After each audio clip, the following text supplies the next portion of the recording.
If you had asked me a year ago what betrayal smelled like, I would have laughed and said something poetic. Burnt coffee, cigarette smoke, rain on concrete. Now I know exactly what it smells like. Lavender laundry detergent and my brother's cologne. It was a Tuesday evening when everything started to feel wrong. Not dramatically wrong, nothing explosive, just the kind of quiet, subtle shift in the air that your brain notices before your heart wants to admit it. My name's Daniel. I'm 36 and I work as a forensic accountant. My entire job revolves around finding things people try very hard to hide. Fraud, hidden assets, fake numbers buried inside spreadsheets. You'd think someone like me would notice a lie in my own house. Turns out, denial is a powerful filter. My ex-wife, Lauren, had always been the organized one, the kind of woman who labeled pantry jars and color-coded vacation plans. We had been married for 6 years, together for almost 9, and my younger brother, Eric. He practically lived at our place growing up. After our dad died, I helped raise him, paid for part of his college, let him crash on our couch more times than I could count. So yeah, if you're already guessing where this is going, congratulations, you're smarter than I was. The first strange moment happened in the kitchen. I came home earlier than usual that Tuesday.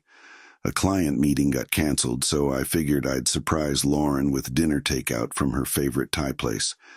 The house was quiet, no TV, no music, just the soft humming of the refrigerator and the faint scent of lavender from the laundry room. "Lauren?" I called. No answer. I set the takeout bags on the counter and walked upstairs. Halfway up the stairs, I heard it. Footsteps, quick ones, then a door shutting. Lauren appeared at the top of the stairs a second later, smiling a little too fast. "Oh, you're home early," she said. Something about the tone felt rehearsed. "Meeting got canceled," I said, watching her face carefully. She nodded. "That's nice. Nice, not great. Not, I missed you, just nice." Then I noticed it. The smell. A sharp, familiar cologne lingering in the hallway. Not mine. Eric's. Now, Eric visited sometimes. That wasn't strange, but I hadn't heard him come in, and his car wasn't outside when I pulled up. I glanced past Lauren down the hallway. The guest bedroom door was closed. "Eric stopped by?" I asked casually. For a split second, she froze. Just a flicker. Then the smile came back. "Oh yeah, earlier. He left like an hour ago." My brain filed the moment away automatically. Micropause, eye movement left, slight shoulder tension, classic deception indicators. But again, denial is powerful. I told myself I was overthinking it. We ate dinner together that night. She laughed at my dumb work stories, played with her wine glass, and leaned her head on my shoulder during a movie. Perfect wife behavior. Almost too perfect. Around midnight, she fell asleep on the couch. I carried her upstairs like I'd done 100 times before. When I laid her down on the bed, her phone slipped from her hand and hit the carpet. The screen lit up. I wasn't trying to snoop, I swear, but the notification was already there. Eric. Did he suspect anything? My chest went cold. Not angry, not yet, just cold. Lauren shifted in her sleep beside me. And that's when something else happened. My phone buzzed, a notification from an app I barely remembered installing. The shared Uber family account Lauren insisted we use, and sitting there in the ride history, was a trip from our house, taken 20 minutes ago. Passenger name, Eric. Destination, a cheap motel on the edge of town. That was the moment I realized 2 things. First, my wife was lying to my face. Second, my brother had just left my house, and I had the receipts. What I didn't know yet was how far this betrayal actually went, or how perfectly their lies were about to collapse. I didn't confront her that night. People always assume the moment you catch someone cheating, you explode. You scream, throw things, wake the whole neighborhood. But anger is messy, and my job has trained me to do the opposite. When I discover fraud, I don't alert the suspect. I watch. I gather evidence. I let them dig the hole deeper until there's no possible escape. So I locked my phone, placed Lauren's back in her hand, and pretended I never saw the message. Then I lay there in the dark, staring at the ceiling. Next to me, my wife slept peacefully. The lavender detergent still clung to the sheets, but underneath it, faint, unmistakable, Eric's cologne. My stomach twisted. I wanted to wake her up. I wanted to drag her phone out of her hand and ask one simple question. Why him? But emotion ruins investigations. So instead, I waited. The next morning, Lauren acted completely normal. Coffee, morning news, a quick kiss before I left for work. If she felt guilt, she hid it perfectly. But here's the thing about liars. They forget the little details, and forensic accountants live in those details. Around noon, I logged into the Uber family account again. There it was, last night's ride, pickup, our house, 9:42 p.m., drop-off, Redwood Motel. But that wasn't the interesting part. The interesting part was the previous rides. Same pickup location, same destination, 3 times in the past month, always late evening, always under Eric's name. My hands went cold on the keyboard. This wasn't a one-time mistake. This was a routine. And if there's one thing routine creates, it's patterns. So I started digging. Eric worked construction across town, but his job sites were easy to verify. Public permits, company social posts, even tagged Instagram photos from co-workers. On 2 of the dates, Uber showed a motel trip. Eric had supposedly been working a night shift, except the time-stamped photos showed he left work hours earlier. Interesting. Then I checked something else, the Uber route map. It passed a small gas station near the motel. And that gas station had cameras, which meant receipts, which meant timestamps. By 3 p.m., I had a spreadsheet open, mapping rides, phone pings, and credit card purchases. Piece by piece, the picture sharpened. Eric would come over when I was at work, stay about 2 hours, then leave using the Uber account Lauren insisted we share for budgeting. From there, he'd go to the motel. Lauren would follow later. Separate cars, separate arrivals. A system designed to look innocent, except they forgot one thing: I could see everything. By the time I got home that evening, I already knew far more than they realized. Lauren greeted me with a smile at the door. "You look tired," she said. "Long day," I replied. She kissed my cheek, same lavender scent, same perfect smile. Then she said something that almost made me laugh. "Oh, Eric might stop by tomorrow. He needs advice about his taxes." Taxes, of course, because I'm the family accountant, and apparently the family idiot. I looked her in the eyes. "Yeah," I said calmly. "Tell him I'd love to help." Inside my chest, something shifted. The sadness burned away. The confusion disappeared. What replaced it was something colder, because if they wanted to lie, fine. But they picked the worst possible person to lie to. You see, when you spend your life exposing financial fraud, you learn something important. People who lie once rarely stop. They get comfortable, careless, and eventually, they hang themselves with their own story. So I made a decision that night. I wouldn't confront them. Not yet. First, I was going to let them think they were getting away with it, because the deeper they went, the harder they would fall. And my brother had no idea. The next time he walked into my house, I'd already started building the case that would destroy both of them. Eric came over the next evening like nothing in the world was wrong. He walked through my front door with a 6-pack in his hand and that same stupid grin he'd had since he was 16. "Big bro," he said, pulling me into a quick hug. And there it was again, that cologne, sharp, synthetic, cheap, the same scent that had been lingering in my hallway 2 nights before. I forced a smile. "Hey, man." Lauren stood in the kitchen, leaning casually against the counter. She watched us carefully, the way someone watches a bomb they're hoping won't explode. "Eric needs help with some tax stuff," she said. "Right. taxes. My entire career revolves around financial trails.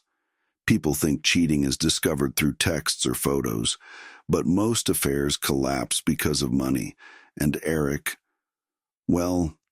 had never been good with money. We sat down at the dining table while Lauren pretended to scroll on her phone nearby. I opened my laptop.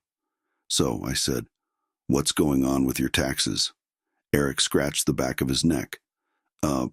Just trying to make sure I filed everything right this year." Classic stall tactic.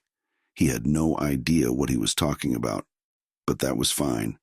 Because I wasn't actually helping him, I was watching him. Watching the way his eyes avoided mine. Watching the quick glances he kept shooting toward Lauren. Watching the way Lauren kept biting her lip whenever our eyes met. The tension in that room was thick enough to taste.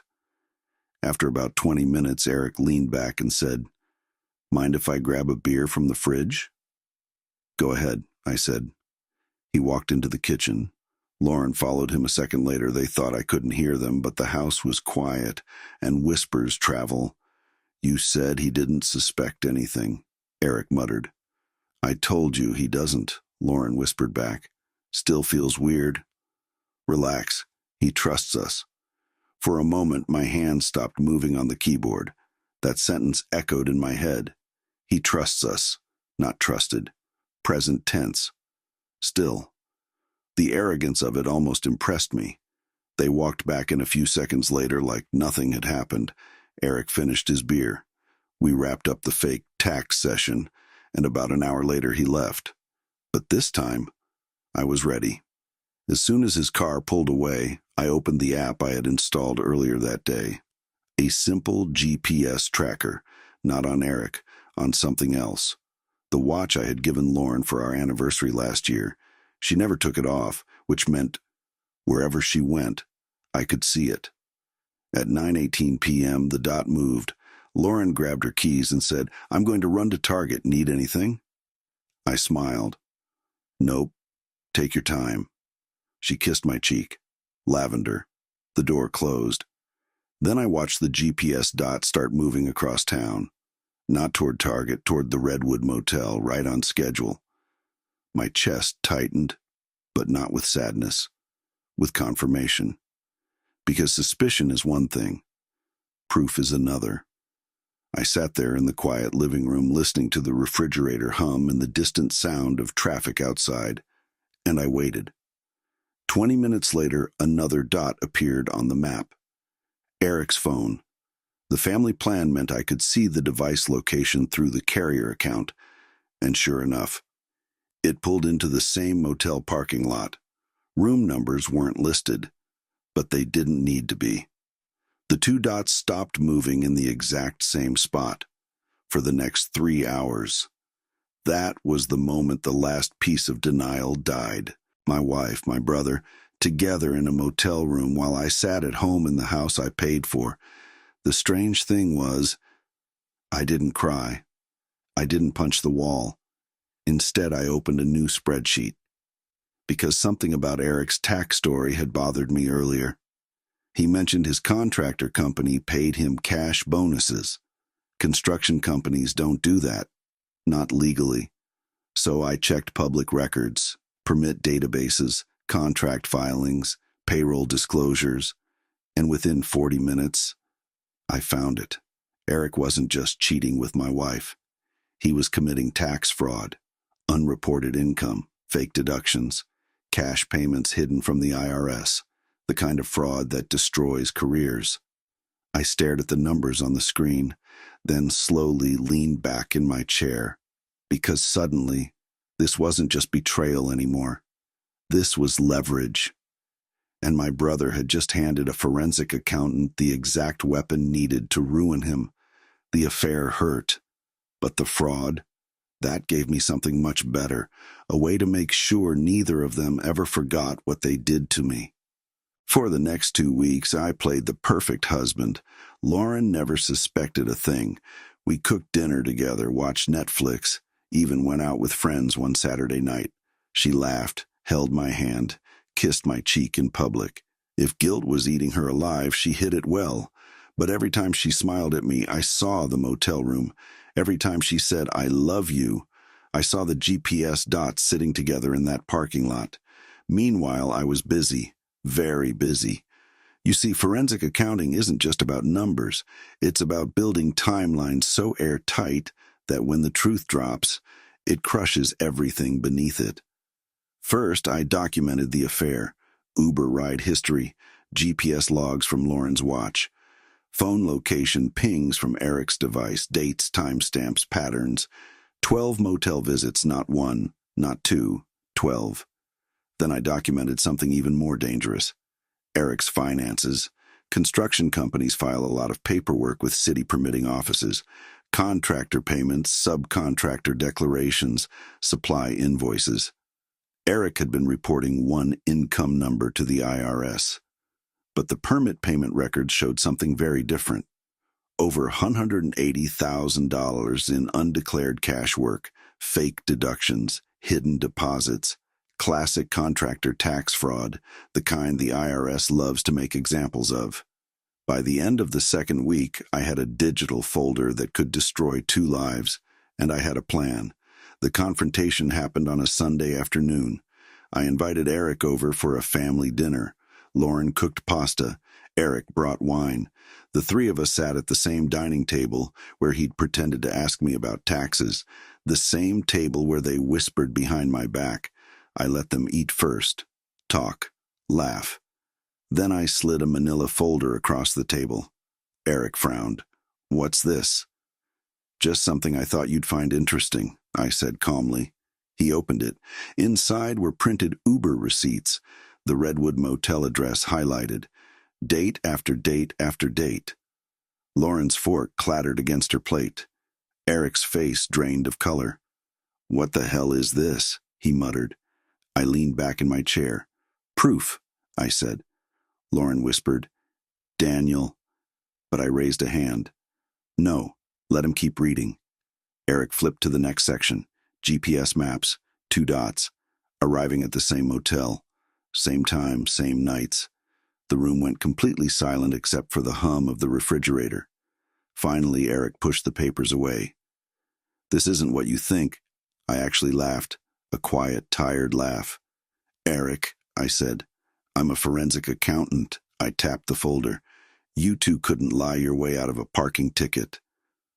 Lauren started crying, real tears, the kind she probably thought would soften me. But we weren't done yet. I slid a second folder across the table. Eric looked confused. Then he opened it, and his entire body went rigid. Tax records, contract payments, permit filings, every discrepancy highlighted in red. "You've been underreporting income for 3 years," I said evenly, "about $180,000 total." Eric's lips parted, but no words came out. Lauren looked between us in confusion. I leaned forward slightly. "Tomorrow morning," I continued, "an anonymous report goes to the IRS." Eric shot out of his chair. "You can't do that." I met his eyes calmly. "You slept with my wife in motel rooms I paid for." I nodded toward the papers. "This is just, accounting." Lauren whispered, "Please don't do this, I looked at her for the first time since dinner started. Really looked. And something strange happened. I felt nothing. No anger, no sadness, just distance." "You already did this," I said quietly. Then I stood up. "You have 24 hours to pack your things, Lauren." Neither of them followed me as I walked out of the dining room. Behind me, I heard Eric whisper something frantic, Lauren crying, papers shuffling across the table. But it didn't matter anymore because betrayal might break your heart. But numbers don't lie.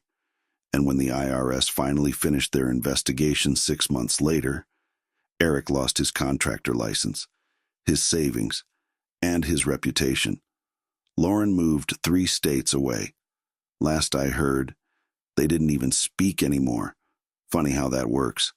2 people who risked everything to be together couldn't survive the fallout of the truth. Meanwhile, I kept the house, and every now and then when I drive past the old Redwood Motel, I remember the smell of lavender detergent and my brother's cheap cologne. That was the scent of betrayal. But the silence that followed, that smelled like justice.